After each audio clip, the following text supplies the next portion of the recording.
Halo, assalamualaikum teman-teman semua. Apa kabar? Back again with me on my vlog Bella Fauzi. Kali ini lagi-lagi aku bersama dengan ayah aku, ayah kesayangan ya. Siap, my kakak. Indonesia Raya. Wih. Makasih ayah Ika. Iya, nungguin kakak tadi ininya, syutingnya. Nyalon dulu bener, dia. Aku nyalon dulu ya, Nyalon. potong rambut sama pedicure ya. Iya, dari dapil mana, Nak? Nyalon, itu beda nyalon. Oh, iya. Oh, ini nyalon kecantikan. Oh, gitu. Emang udah musim nyalon-nyalon lagi. Ya, jadi hari ini baik lagi di program yang aku bikin di YouTube channel aku sama Ayah bahas musik. Jadi di sini aku sama Ayah Ikang itu akan membahas seputar dunia musik ya, dan karena ini kita adalah bapak dan anak, jadi seringkali yang menjadi menarik dari pembahasan di sini adalah point of view dari perbedaan generasi gitu. Yeah. Gimana cara Ayah melihat fenomena, bagaimana aku melihat sebuah fenomena dari point of view kita masing-masing gitu. Yeah. Nah, hari ini aku mau membahas Indonesian sound di dalam industri musik gitu ya. Jadi kayak baru-baru ini kan lagi banyak banget beberapa lagu-lagu Indonesia yang viral tuh sebenarnya karakternya tuh membawa karakter Indonesia dengan kemasan lebih modern gitu. Sebut aja kayak misalnya Nona dengan lagunya Rollerblade itu. Itu kan juga kayak di mana-mana banget lagunya gitu, dan lagunya juga enak gitu, ada kayak sound Indonesianya tapi dikemas dengan lebih modern gitu ya, Rollerblade itu. Terus juga selain itu juga ada lagu Veronica kemarin. Itu tuh dari wilayah Indonesia Timur sebelah sana. Jadi emang lagu-lagu Indonesia Timur tuh kayak selalu ngebawa vibe happy gitu. Kayak mereka punya certain characters yang akhirnya tuh ternyata bisa viral juga ya di TikTok, di medsos, orang-orang pada nyanyiin lagu itu, pada ngomongin lagu itu, pada pakai lagu itu gitu. Nah, Ayah sendiri melihat dari sisi Ayah sebagai seorang musisi, gimana sih Indonesian sound atau inspirasi budaya Indonesia ini kemudian tuh bergerak dalam perkembangan industri musik di Indonesia dari waktu ke waktu. Karena kan kalau dari zaman Ayah kan aku inget pertama-tama dulu ada yang goes international, Mbak Anggun ya, Anggun C. Sasmi gitu. Sekarang udah makin banyak sih, udah ada Nona, udah ada Rich Brian, Nicky Zevanya, Stefani Potri, mereka kan under 88 Rising gitu. Tapi kalau misalnya ayah sendiri melihat gitu dari zaman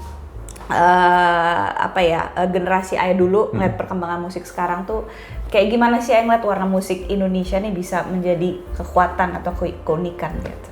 Iya, ini bicara skala Indonesia apa skala dunia dulu nih? Yang kamu bicara? Mungkin bisa dari Indonesia. Bisa dari Indonesia dulu kali. Indonesia. Ya. Jadi emang kalau dari Indonesia tuh sejak Ayah mulai ada di dunia musik ini, di kancah permusikan di Indonesia ini, emang sebelumnya juga udah banyak sekali aktor-aktor atau maksudnya pelaku-pelaku atau musisi-musisi dari timur itu yang udah membawa bendera tersendiri ya, yang udah membawa kesuksesan diri. Contohnya itu ya mulai dari zamannya Ayah dulu ada Ade Manuhutu, udah gitu ada bapaknya Melly Guslo tuh. Ya kan, Melky Guslo kalau nggak salah, Bru Rimarantika, abis itu ya, udah gitu setelah itu juga abis Bruri ada yang namanya temen Ayah tuh, seniornya Ayah, Utha Likumahua, itu keren banget itu ya. Iya sih. Dan terus menerus, dan dulu pernah ada di lomba cipta lagu remaja juga. Chris Kaihatu tuh dengan lagu-lagunya dengan orang-orang musik dari timur itu yang mengguncangkan Indonesia gitu. Jadi memang timur itu mempunyai suatu ritme yang emang cocok sekali dengan suasana di Indonesia ya. Suasananya tuh suasana pantai ya, suasana chill gitu ya. Sesuai dengan karakter alam di Indonesia lah. Lagu-lagu dia itu emang sangat mewakili warm ya, warm gitu ya. Earwarming. Ya, dengan suasana Indonesia jadi pas bener, hijau, warm gitu, cerah gitu. Nah itulah lagu-lagu mereka gitu loh. Sampai terakhir Veronica juga begitu. Sebenarnya Ayah sih nggak terlalu kaget ya karena memang dia tuh dengan liriknya yang begitu gampang dicerna, suasana kejadian sehari-hari yang ngetren di antara anak muda, masukin lagunya juga ringan, aransemennya juga ringan, nyanyinya juga ringan, suaranya juga enak, jadi easy listening. Ngalir banget. Iya, popnya sekarang ini cenderung dia pakai ya ada reggae popnya lah gitu ya. Kalau kita chat gitunya kan itu jelas ada reggae popnya gitu ya. Jadi blend tradisional, maksudnya kan karakter mereka kan udah punya karakter sendiri tapi ngeblend dengan genre musik yang lain, yang modern gitu ya, modern music. Betul, gitu. Dan kalau seandainya itu lagu popnya ya, tapi kalau lagu yang misalnya agak cepetnya juga suasananya tuh yang dulu dibawain sama Utale Kemahua, sama Chris Kaihatu, sama banyak grup-grup Ambon ya. Kalau ini Ambon. banyak kalau kita bicara timur aku tuh. Aku Ambon Glenn Fredly. Iya, gila ya Glenn Fredly itu kan musisi-musisi yang dahsyat banget ya. Kalau Glenn Fredly tuh Ayah bilang dia punya talentnya tuh udah mendekati Michael Jackson lah gitu ya. Cuman emang kita beda budaya sih kulturnya. Karena kalau mereka tuh kulturnya udah industri ya. Kalau kita kulturnya masih semi industri dan belum dunia gitu. Jadi ya segitulah cakupan kita. Tapi talentnya itu sangat bisa untuk menjadikan bahan yang untuk bisa digemari terutama di dalam kancah musik pop Indonesia ya. Lebih jauh lagi mungkin dunia gitu loh. Jadi memang itu dasar-dasarnya timur itu yang Ayah bilang tadi, ciri-cirinya potensi-potensi dari situ yang membuat dia menjadi sangat ramah gitu loh, sangat ringan dan sangat ya sehari-hari dia dalam ya seperti kita tahu kan orang-orang timur itu kan padahal hidupnya belum tentu gampang juga iya mereka tapi happy mood kalau gitu. Kita perhatiin liriknya jarang yang sedih yang mempermasalahkan permasalahan yang begitu rumit gitu ya. Benar. Dia pokoknya ya easy listening, yang penting ya ini ya orang dengar bisa happy dan bisa sekali dua kali dengar bisa ikut nyanyi gitu, paling nggak bisa paling nggak dia udah langsung joget, udah bisa langsung dance gitu kan. Iya, kayak itu budaya mereka juga sih kan kalau party gitu dan kan. Satu hal yang harus dia akui, teman-teman dari timur, saudara-saudara kita dari timur tuh musikalitasnya tuh luar biasa. Mungkin karena juga faktor lingkungan budaya, figuran lingkungan dan juga cuaca, mungkin juga alamnya dan sebagainya membuat mereka tuh sangat sensitif sekali terhadap permasalahan alat-alat bunyi. Benar. Alat-alat bunyi itu mulai dari yang ritme ya. Ritme itu lebih kaya daripada musik-musik yang ada di tempat lain gitu ya. Dan juga cara menyanyinya juga pembagian suaranya gitu lah. Kan mereka juga banyak juga kan ditambah lagi dengan kemampuan mereka banyak juga backgroundnya tuh nyanyi di gereja. Iya, benar. Karena biar bagaimana itu suatu kelebihan ya. Ya di gereja itu kan orang belajar nyanyi suaranya dibagi, ya kan harus belajar harmonisasi, harus benar-benar tone-nya harus enak dan sebagainya. Itu juga sebenarnya hal-hal seperti itulah yang membuat mereka semakin musikalitasnya semakin tinggi. Benar sih. Iya, aku setuju. Jadi banyak faktor yang mempengaruhi, terutama faktor alam dan juga background budaya juga ya gitu. Oke, nah ini kan sebenarnya dari zaman Ayah kita kan punya banyak banget deretan musisi-musisi dari wilayah Indonesia Timur yang potensinya tuh legend banget gitu. Ayah ngelihat ada nggak sih perbedaan atau pergeseran gaya dalam bermusik dari zaman Ayah dulu sama yang pas sekarang kalau Ayah dengerin lagu-lagu yang lagi viral-viral kemarin itu ada perbedaan nggak gitu?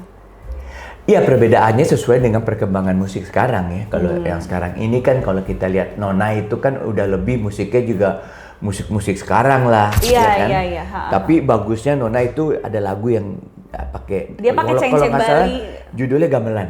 Oh, rollerblade itu. Rollerblade, ada gamelan-gamelan gitu. Iya, sorry. itu. Iya. Depannya gitu, gamelan gitu. Iya, itu ya bagusnya tuh mereka tidak meninggalkan unsur-unsur kekuatan budaya kita. Justru itulah yang menjadi kekuatan utama. Itulah yang nanti yang bisa membuat mereka menjadi different dengan penyanyi-penyanyi dunia lainnya gitu lah. Benar. Jadi mereka sadar benar, mungkin produsernya juga udah sadar banget ya. Iya. Produsernya kan udah kualifikasinya udah dunia begitu, udah sadar benar bahwasanya Indonesia ini mempunyai kekuatan budaya yang banyak dan luar biasa sekali tuh, yang bisa diolah untuk menjadi musik dunia. Dan inilah terjadi gitu. Ayah sih udah nggak kaget lagi, seharusnya ini terjadi dari dulu. Iya. Gitu. Dari eranya Anggun harusnya udah bisa ya. Iya benar. Kayak Anggun itu kan dia mengambil langkah yang duluan, yang berani ya, berisiko dulu kan. Kalau kita tahu Anggun juga mungkin cerita-ceritanya pada saat dia pertama kali ikut dia ke Perancis itu benar-benar belum ada masa depan yang jelas gitu. Nekat dan juga kebetulan ada seorang yang membawa dia punya visi dan udah punya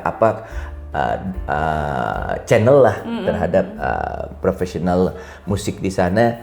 Ya, tapi itu pun nggak langsung jadi, ditolak dulu kan. Iya, dengan berkali-kali akhirnya dapat colornya yang, dan emang seorang Anggun nih kalau kenapa dia begitu kuat karena latar belakang dia orang Jawa dan juga bapaknya juga seniman kan. Kalau nggak jurnalis atau seperti itu. Jadi ibunya juga ya kenal banget itu. Ibunya sangat kental sekali dengan budaya lah kita gitu. Jadi ya no doubt dia bisa sampai sesukses itu, tapi emang luar biasa dia punya perjuangannya itu. Iya, benar-benar, Masya Allah. Jadi ya selain modal yang udah kita miliki, berarti ya harus terus mengasah skill dengan nambah jam terbang, belajar gitu ya. Iya. Terus mengembangkan diri lah gitu. Iya.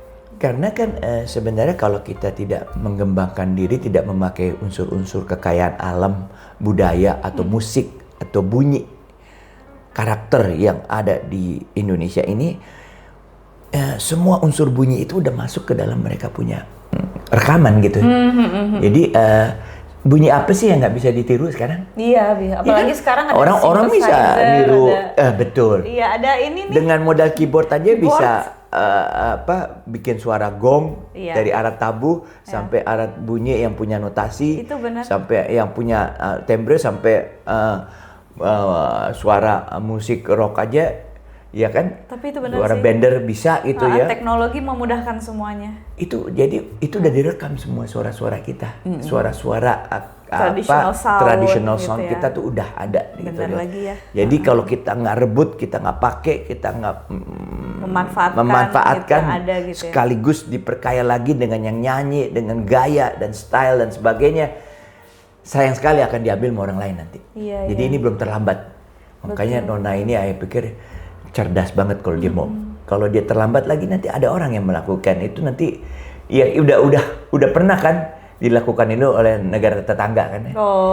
Diklaim lah. Unsur-unsur kekayaan budaya kita diklaim. Nanti bisa juga ini kalau udah bicara. Kan sekarang ini kan tergantung siapa duluan yang mendaftarkan. Iya, benar. Itu permasalahannya. Sebelum itu terjadi, kitanya harus lebih banyak yang melestarikan budaya lewat berbagai macam cara dengan kesenian ada yang gitu. kayak Nona ini, Gen Z ini terutama ya. Mengambil momentum ini untuk memperbanyak lagi unsur-unsur Indonesia yang masih banyak belum terwakili di dalam permusikan dunia ini. Benar. Dibuat gitu. Apalagi sekarang kan bisa diproduksi sendiri. Bisa. Iya kan? Kalau seandainya ini misalnya kalau saya Nona ini bisa dia bisa se top kayak Blackpink itu bukannya seperti apa yang dilakukan oleh Korea jadi industri kan. Iya sih. Tapi dia punya kemasannya tuh Korea. Kalau kita kemasannya Indonesia. Indonesia sendiri dari faktor budaya jauh lebih kaya daripada Korea. Betul. Iya sih, bener banget. Jauh lebih kaya. Ya kita negara kepulauannya aja 14.000 sekian 14, kan. Iya benar. Dengan berbagai tiap pulau beda-beda lagi. Kesenian yang berbeda-beda, budaya yang berbeda-beda. Jadi Apalagi di timur ya. Timur itu ya mempunyai pengolahan, pendalaman mengenai budaya itu lebih tinggi emang. Dalam musik ya? Dalam musik, iya terutama. Sih. Iya, benar. Untuk musik, tari. Iya.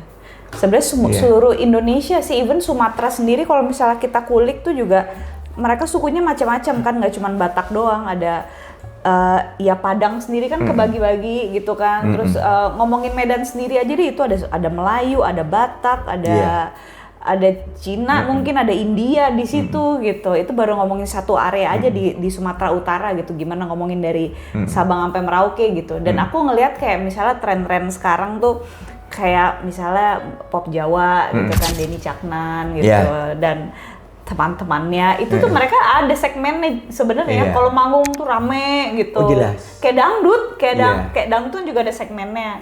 Pop Jawa juga. Nah, Indonesia Timur juga ternyata aku lihat kayaknya karena mereka sering viral kan lagu-lagunya ini, sebenarnya tuh ada segmen-segmennya, tinggal ya wadahnya tuh dikuatin aja gitu. Menurut aku kita yang nggak harus jadi ke Korea-Koreaan, but we also have the potential untuk bisa sehebat mereka, why not dengan karakter kita gitu kan. Sangat. Cuman emang butuh banyak sinergi aja gitu. Pemerintahnya juga harus dukung sih. Kalau Korea tuh setahu aku dukung banget emang dia.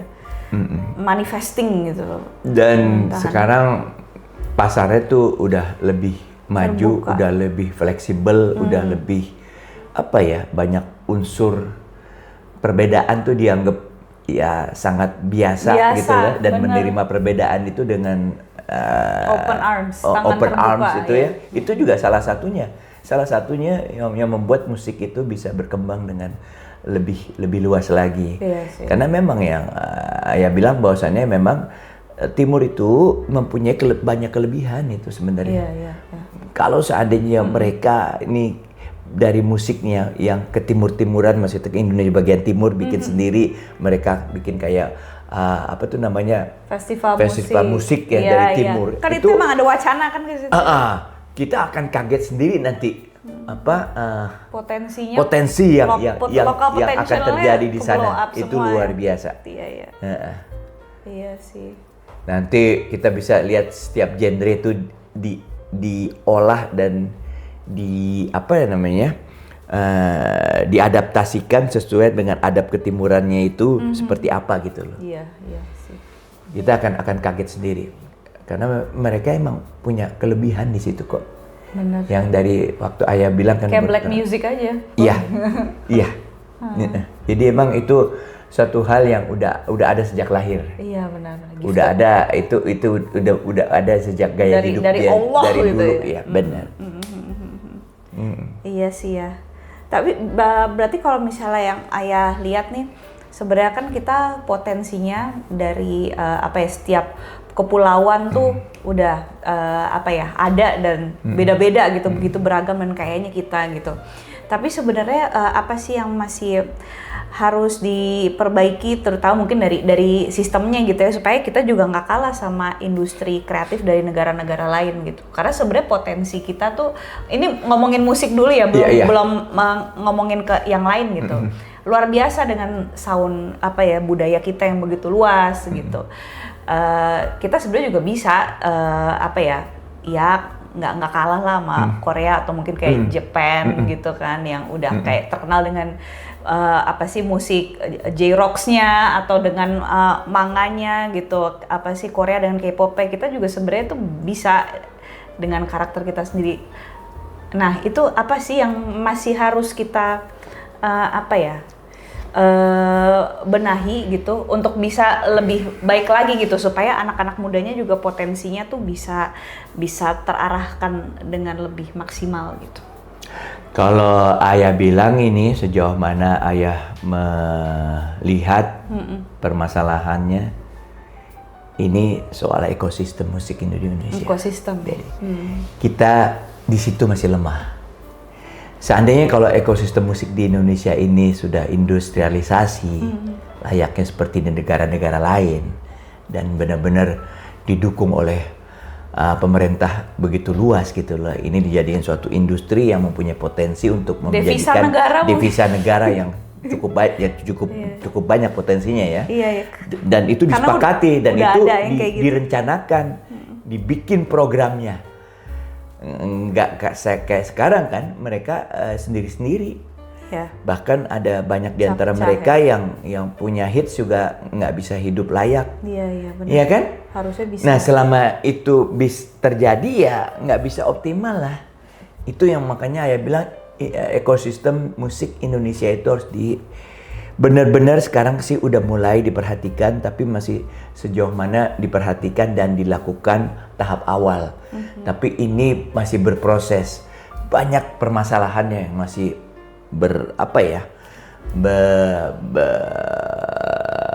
berbenturan kepentingan, berbenturan dengan permasalahan, konflik interest, macam-macam lah gitu ya. Ini yang membuat ekosistem musik di Indonesia nih masih jauh daripada bagus, masih jauh daripada baik, masih jauh daripada standarisasi musik internasional gitu. Itu kalau itu terjadi, ini Indonesia mungkin bisa menjadi salah satu raja, maksudnya salah satu macan Asia. Iya, bukan macan Asia, macan dunia kali. Oh iya benar. Karena kita dari setiap kepulauan tuh kita punya karakter yang berbeda-beda. Nah iya, itu dia. Itu benar. bahasanya aja beda-beda, puluhan ribu kan ya. Iya benar. Bahasa dialek beda-beda. Kalau benar-benar di ini kan sekarang bahasa yang aneh-aneh itu masuk dalam musik jadi satu elemen gimmick yang menarik gitu lah. Ini kita banyak kayak begitu-begitu. Ambience. Banyak. Makanya jadi untuk menjadi industri ini, ekosistem kita nih harus benar-benar dilakukan banyak perubahan, banyak upaya, banyak profesionalitas yang harus masuk ke situ. Benar. Dan Ayah bukan orang yang selalu tergantung sama pemerintah, tapi biar gimana emang tugasnya lah. Biar gimana di sebuah negara harus ada yang ngatur kan. Yang ngatur ini apapun namanya, pemerintah tuh harus benar-benar punya kepedulian ke situ juga. Dan juga paham gitu. Kita nih banyak tidak paham terhadap permasalahan musik ya, sehingga pada saat kita membuat ekosistem musik ini banyak terbentur dengan masalah-masalah politis. Iya benar. Dengan masalah-masalah yang non musik dan non industri gitu loh. Tapi mempengaruhi ya? Sangat mempengaruhi. Sangat mempengaruhi. Jadi itu ekosistem musik di Indonesia itu harus dibenahin. Dibenahin dan benar-benar kita, kalau itu sudah dilakukan, orang yang melakukan berbagai aktivitas percobaan trial? Iya, bukan trial, maksudnya dia apapun yang dilakukan, dia collab lah, dia sebenarnya udah banyak sih dia mengeksplor lah gitu ya. Itu bisa ada tempatnya gitu. Ada tempat, dan ada jalannya. Gitu. Iya. Sebenarnya sih kalau upaya kolaborasi udah banyak aku lihat musisi luar yang tertarik collab sama Indonesian musician gitu ya, sama artis penyanyi kita kayak misalnya ada waktu itu aku lihat ada Novia Bahmit, ada Sarah Fajira, mereka collab sama Yellow Claw, itu dari Belanda kalau nggak salah. Weird Genius juga udah sering. Iya. Terus ada yang band Belanda Ref juga, kalau Alfie Ref dia malah aku ngeliat dia lebih terkenal di luar Indonesia dibanding di Indonesianya sendiri. Di Indonesia terkenal, tapi maksudnya aku ngerasa biasanya karena karya-karya dia kan mengangkat budaya-budaya Indonesia, justru malah kok begitu dijual di luar negeri kayak orang luar negeri kayak lebih antusias mempelajari budaya kita dibanding kita sendiri. Aku tuh selalu ngeliat kayak gitu. Sampai yang aku waktu itu cerita sama Ayah ada band Belanda, jadi kayaknya keturunan Indonesia yang besar di Belanda mungkin tapi udah jadi warga negara sana. Itu mereka menyanyikan lagu-lagu full bahasa Indonesia, baik lagu yang mereka cover maupun lagu yang mereka tulis sendiri gitu. Jadi itu keren banget, Nusantara Beat namanya, agak-agak psychedelic gitu. Jadi kan itu kayak ternyata pola pikir dan point of view orang di luar negeri dengan orang yang ada di dalam Indonesianya sendiri itu juga memandang potensi budaya kita tuh ternyata berbeda gitu. Ya, jadi sebenarnya apa yang terjadi, Bel? Kita tuh baru mengeksplor belum sampai 50% potensi yang ada di dalam kebudayaan kita. Ini menurut Ayah ya. Iya. Memang datanya nggak ada, ini feeling aja bicara seperti ini. Karena betul. Kenapa? Karena Ayah pikir masih banyak sekali yang belum tergali di Indonesia ini. Iya. Potensi-potensi yang bisa dijadikan suatu ikon, betul. suatu akan musik yang kuat ya, bahkan mengindustri gitu loh. Ini potensinya masih banyak banget gitu. Iya, yang masih bisa digali ya. Sama ini sih ya, kalau dari sisi aku pribadi ya, karena kan aku ya selain aku juga ya nyanyi dan suka belajar nulis lagu, aku kan belajar nari juga gitu. Nah, kalau di lapangan itu yang sering aku temui permasalahannya adalah biasanya kelompok yang lebih senior ini, kalau ada ya misalnya anak-anak muridnya yang mau bikin inovasi kayak ngeblend antara tradisional dengan sesuatu yang lebih modern, beberapa dari mereka tuh suka nggak setuju gitu, kayak oh nggak bisa dong, ini kan udah pakemnya kayak gini, nggak bisa diubah-ubah, nanti jadi mengurangi nilai, ngurangin karakter, jadi nggak nyampe. Ya mungkin mereka they got the point gitu ya. Cuman di satu sisi kadang kita memang perlu untuk berinovasi in order to supaya budaya itu bisa terus lestari dan diterima sama younger generations gitu. Kalau kita kalau misalnya kita mementaskan sesuatu yang tidak relate sama mereka, kan itu kan sebenarnya kayak komunikasi juga kan. Kalau misalnya mereka nggak relate, gimana kita bisa nyambung gitu. Jadi kayak kadang jembatan itu antara tradisional sama modernisasi itu sudah mulai ada, tapi ternyata belum semua orang bisa melakukan itu juga gitu, atau bisa menerima itu dengan lapang dada kayak gitu. Kalau Ayah sih berpikir kayak gini lah, manusia tuh pada prinsipnya dilahirkan itu untuk terkotak-kotak. Makanya kan agama juga seperti itu lahirnya, ya kan? Begitu dibawa sama manusia kelompok tertentu, jadinya dia punya suatu kelompok tertentu ya. Iya. Mereka nyamannya di situ. Betul, nyamannya di situ. Dan Iya. mereka pengen kalau seandainya kelompok mereka tuh mewakili daripada penyebaran budaya itu sendiri. Iya. Katakanlah ya itu kan kayak agama itu bagian dari budaya juga kan ya. Iya, oke. Nah, jadi ya biarkanlah yang artinya tuh mereka yang ini yang fanatik terhadap pakem, biarin hidupin aja. Iya. Itu yang terjadi kan, makanya di Jawa lagunya topnya orang Jawa nyanyiin lagu Jawa. Pop, iya. Karena biar bagaimana harus ada. Iya, yang lebih kekamian popular gitu loh. Iya, lebih merakyat. Kelompok.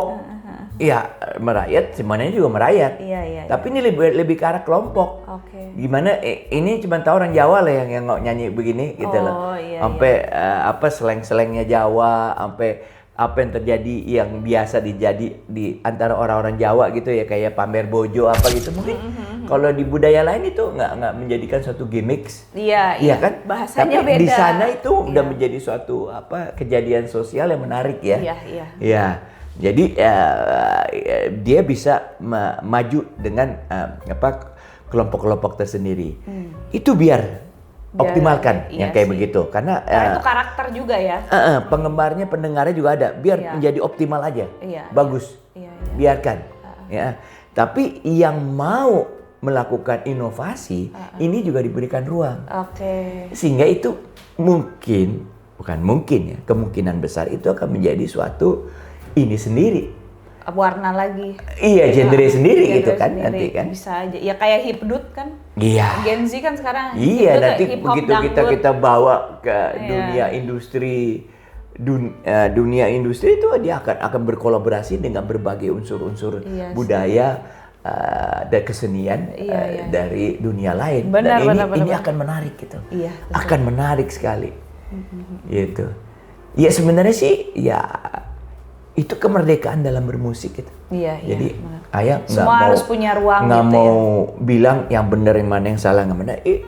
Karena emang beda ya. Bebas aja. Iya, bebas aja. Tapi masing-masing punya tanggung jawab gimana caranya ini akan menjadi industri. Iya. Yang mana nanti pelakunya juga akan mempunyai suatu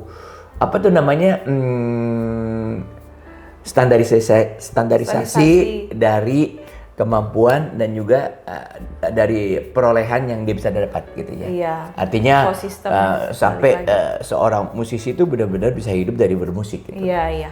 Gampangnya seperti itulah gitu ya. Di luar negeri kan banyak kan yang karena ya banyak lah kayak The Beatles, Michael Jackson itu pasti kan royaltinya kan Queen gitu bisa buat makin keluarga. Banyak orang yang merasa indahnya perbedaan. Iya. Ini awal daripada industri bisa maju. Iya, benar. Karena itu potensi. Iya. Kalau yang benar kau bilang, wah ini pakemnya udah begini-begini, itu udah susah. Tapi kalau dia mau beri kelompok dia monggo aja. Tapi pilihan. ada yang juga bisa yang benar-benar konsentrasi di kelompok explore gitu kan. Iya, explore. Karena kalau udah ngomongin industri, kayaknya nggak mungkin biar semuanya berjalan gitu iya. dengan baik, dan gimana caranya yang megang rules ini benar-benar bisa memberikan dorongan gitu ya benar. terhadap mereka supaya mereka bisa berkarya optimal. Iya. Berarti balik lagi dan nyampe ke ini ya pendengarnya atau penggemarnya. Betul, menjangkau pasar yang lebih luas lagi gitu ya. Bahkan bukan menjangkau pasar yang lebih luas lagi ya, yang sekarang sering orang bilang menciptakan pasar-pasar baru. Menciptakan pasar-pasar baru, iya. Pasar bisa diciptakan, wih. Iya. Efek rumah kaca. Karena kan sekarang tendensinya orang begitu. Iya, benar. Pengen berbeda. Iya, menemukan sesuatu yang unik. Kenapa masih banyak orang yang dengar lagu 80-an? Masih enak didengerin. Masih enak. Iya kan, bicara kualitas apanya semua. Iya, zamannya. Keseriusan zamannya. Teknologi juga beda. Masih relevan semuanya. Tapi enak. Tapi kenapa ada beberapa yang nggak mau karena dia emang pengen beda aja. Iya. Dan itu hak dia untuk melakukan. Betul. Bahwasannya ini loh zaman saya loh. Iya. Dan ayah percaya setiap zaman itu mempunyai kelebihannya masing-masing dan nggak harus sama juga. Iya, tapi yang namanya berkesenian biarkanlah bebas. Benar. Gitu, nggak ada yang paling benar, nggak ada yang paling hebat. Iya. Karena luas banget sih maknanya ya. Iya. Itu aspeknya bunyi, rasa, iya kan? Iya, benar, betul. Itu aspek yang tidak bisa diperdebatkan. Iya benar, it's undebatable. Iya benar lagi. Aku akhirnya juga nikmatin aja. Benar, aku sampai ke satu kesimpulan udahlah nikmatin aja gitu. Ada orang yang dengan suara happy dia. Iya. Ayah dengarnya kayak gitu ya. Tapi mungkin dia dengarnya beda. Iya. Yang masuk ke dia. Ada orang yang udah dengar suara itu terganggu dia. Oh iya. Iya kan? Iya benar. Ya selayaknya orang bilang ada dulu kita punya tamu orang Belanda di sini. Dia bingung kok ayah nggak terganggu dengan suara azan. Oh. Buat ayah suara azan tuh indah banget gitu. Iya. Dia nggak bisa tidur. Oh. Ya, jelas aja. Iya. Mau mulai dari mana? Iya. Iya kan? Nggak kebiasa dia. Biarkanlah itu berbeda gitu. Tinggal dia membuka perbedaan itu, dia harus embrace, harus menerima itu gitu loh. Nggak perlu lo suka juga gitu. Betul. Iya. Karena ya justru perbedaan itu kita selalu bisa belajar hal yang baru. Iya. Dan menambah perspektif kita juga dalam memandang kehidupan. Jadi kembali yang ketimuran nih, kamu harus benar-benar kalau ngebahas ini nih, timur nih potensinya masih banyak. Iya sih, banget. Timur. Iya, Indonesia Timur ya. Betul banget. Ya mungkin nanti ayah sih ngelihatnya dari teman-teman musisi ayah ya, kayak Andre, Uta, Glenn. Sekarang banyak lagi yang muda-muda. Iya lagi. Terus selalu mereka mempunyai talent yang luar biasa. Yang harus ayah akui talentnya tuh lebih. Iya, feel-nya ya. Feel-nya lebih dalam daripada ayah harus akuin tuh. Kalau ayah sih, it's okay. Iya. Iya kan? Ya, orang punya kelebihan akui aja gitu kan. Kita tinggal nikmatin ya, kali-kali dengan keterbatasan kita bisa mengolah musiknya menjadi lebih indah. Karena mengolah sesuatu yang berkualitas menjadi lebih baik itu bukan berarti kita harus melakukan itu dengan cara yang lebih sulit. Enggak. Iya kan? Makanya kan orang berkolaborasi. Mungkin dengan cara yang lebih jujur gitu. Kayak musik-musik sekarang kan kelihatannya lebih jujur, lebih apa adanya gitu. Iya. Apalagi Gen Z. Iya. Gen Z itu seneng yang apa adanya katanya. Sekarang unsur-unsur bunyi dulu kan kita macam-macam kan. Kalau bicara sampai yang paling rumit itu orkestra. Iya. Zaman dulu aja udah sedemikian rumit. Orang sekarang kan bisa mengemas suatu musik gimana cara berkualitas dan disenengin orang dan bisa bertahan lama ya. Real orkestra ya. Sekarang unsur satu bunyi aja tuh bisa jadi ting ting ting. Iya. Pakai MIDI atau apa gitu ya. Ketukannya beda, melodinya bunyinya beda, unsur bunyinya beda, udah jadi indah. Iya, true. Gitu. Makanya sederhana tuh indah juga. Sederhana indah juga. Punya pasar Timur masing-masing. itu mempunyai sensitivitas terhadap kesederhanaan itu. Iya. Pelajari deh, musiknya sebenarnya sederhana. Iya benar ya. Tapi happy enak. aja gitu ya. Iya kan? Benar. Kalau yang viral sekarang sih musiknya happy ya, gitu. Iya, tapi karakter jadi karakter gitu. Liriknya juga begitu kayak bicara Veronica. Iya. Apa coba kan ya? Veronica. Iya kan? Iya, Dia ngomong soal bisa bahasa Inggris lah, apalah kemana-mana, tapi orang lucu aja. Mereka logatnya, cara ngomongnya gitu ya. Kan beda gitu sama kita. Itu harus kita akui. Dan overall ya, semua itu ujung-ujungnya adalah hiburan. Iya. Kalau bicara hiburan, kalau ada yang terhibur, ya udahlah. Iya itu berarti berhasil. Berarti ada manfaat di situ. Benar. Dan ini sebenarnya potensi yang luar biasa. Dan seperti yang kata Ayah tadi, kalau misalnya emang negara Ayah tuh paling males kalau orang ngomong genre itu bicara selera sih. Iya benar. Biarin aja. Genre tuh luas. Iya. Genre Apalagi luas. sekarang genrenya kemana-mana ya kak ya. Iya. Iya kan. Iya. Dari zaman aku aja udah ada hip metal, sekarang hip dude. Betul. Gitu. Iya itu udah lintas Let genre it be. itu. Iya karena itu haknya orang untuk bereksplor permasalahan itu. Benar banget ya. Tinggal didukung dengan ekosistem yang baik gitu ya. Sampai dia mencari kelompoknya sendiri. Karena biar gimana, orang tendensinya itu adalah mengelompok akhirnya. Iya. Emang ada segmennya masing-masing sih. Iya kan? Iya. Segmentasinya masing-masing. Begitu kelompoknya besar, jadilah itu suatu karya yang diakui secara lebih. Iya.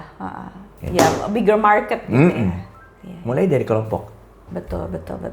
Sebenarnya sih oke aja asal ya itu di ekosistemnya sehat gitu dan mendukung. Jadi mungkin ekosistemnya harus kita PR-nya masih jauh, masih banyak. Ya ini aja kita bicara masalah apa tuh namanya royalti aja masih. Iya benar. Maju mundur. Aku juga masih iya, kan? belajar ya, aku jadi takut sekarang, tapi harus tahu gitu. Karena biar bagaimana itu berhubungan yang kayak begitu. Iyalah, iya kan? Kesejahteraan orang juga dari situ. Melakukan bekerja sesuatu sangat serius, mempunyai karya itu harus dihargai. Iya dong. Kalau di luar negeri kayak gitu-gitu nggak main-main loh ya, hak cipta, royalti gitu. Ya karena memang Iya sistemnya udah kebentuk ya. Emang pemerintahannya udah mampu melihat potensi yang ada, dia udah bikin duluan ininya template-nya gitu loh, programnya. Iya. Gitu. Iya benar-benar. Kalau kita masih sering terlambat soal itu. Dan cenderung lama gitu loh. Iya sih. Benar. Ya akhirnya jadi kemana-mana ya.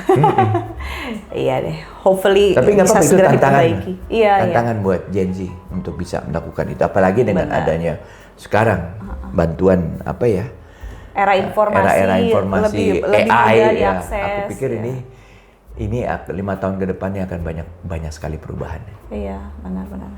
Perubahan yang seharusnya memudahkan ya. Oh pasti. Iya. Pasti. Oke deh kalau gitu. Makasih banyak Ayah, seru banget ngobrol-ngobrol hari ini. Mungkin terakhir Jadi ada kesimpulannya nggak tadi kakak? Kesimpulannya kalau menurut aku itu harus didukung dengan ekosistem yang baik gitu dan sebenarnya ini kita kalau bicara untuk memajukan musik di Indonesia, budaya atau apapun gitu ya. Iya, potensinya tuh luar biasa dan seperti yang Ayah bilang tadi, perbedaan itu nggak masalah karena pada akhirnya setiap orang pun juga cenderung akan memiliki segmentasi kelompok sendiri-sendiri gitu. Tapi kalau emang kita bisa memaintain our segment pasar kita nih bisa growing bahkan gitu ya, atau kita punya pendengar yang setia aja, kuat pasarnya. Ada orang yang bilang niche itu kalau kuat sebenarnya ya bisa jalan-jalan aja gitu. Yang penting ya itu dia didukung oleh ekosistem yang memungkinkan dia untuk bisa terus sustain gitu. Dan kembali untuk urusan musik timur di Indonesia itu emang potensinya sangat luar biasa. Iya, benar. Karena memang dasar budayanya tuh dia sangat kaya. Benar. Dia sangat sensitif, sangat kaya dan sangat nggak ada Musikal nggak ada loh. banner, nggak ada halangan. Iya. Ya, dalam melakukan kreativitas mereka nggak punya halangan gitu. Iya benar. Bisa di pinggir pantai, metik gitar, nyanyi aja gitu ya. Iya sih. Lebih bebas. Makanya karyanya lebih enak. Iya benar. Aku sangat berharap Ambon tuh udah jadi kota musik belum sih? Waktu itu ya Glenn udah mau upayakan, Ayah nggak tahu sampai sekarang belum ada kabarnya lagi itu ya. Benar. Waktu itu Ayah udah kesana diundang sama dia, kita katanya mendeklar kota musik Ambon, tapi nggak tahu kan itu semua itu kan harus harus ada tindak lanjut. Ada tindak lanjutnya Iya, gitu. tindak lanjutan. Udah jadi kota musik ya bikin apa dong gitu. Jadi paling nggak di situ. Program, harus ada program juga. Iya Bu, gitu. harus ada semacam kayak industri musik tuh pusatnya di sana gitu. Kalau perlu begitu kan. Iya. Ya kayak orang bikin Java Jazz, kenapa nggak bikin juga di daerah timur juga? Mungkin udah ada kali ya, cuman akunya yang belum terinform. Kalau Java Jazz kan kayak ibaratnya udah keluar negeri juga udah tahu gitu. Tapi Jadi, kan Indonesia not only Java gitu loh. Mungkin sebagai kesimpulan terakhir, kalau menurut Ayah ini Demam Timur ini bisa lebih banyak, lebih panjang. Dimanfaatkan potensi. Iya. Setuju. Ya pokoknya intinya Indonesia Timur ini merupakan satu potensi yang masih bisa lebih dieksplor lagi ya. Jadi nggak cuma dari Jawa aja, tapi juga kalau bisa dari Indonesia Timur nih akan lebih banyak lagi hits-hits lagu yang bisa viral dan menghiasi berbagai macam media sosial kita pastinya. Terima kasih banyak teman-teman sudah menonton Bahas Musik kali ini. Dari Ayah ada lagi mau ditambahin? Sudah, makasih. Oke. Thank you so much teman-teman yang udah menonton. Makasih banyak juga Ayah. Ya, sama-sama Kakak. Thank Semoga you. manfaat ya. Ya.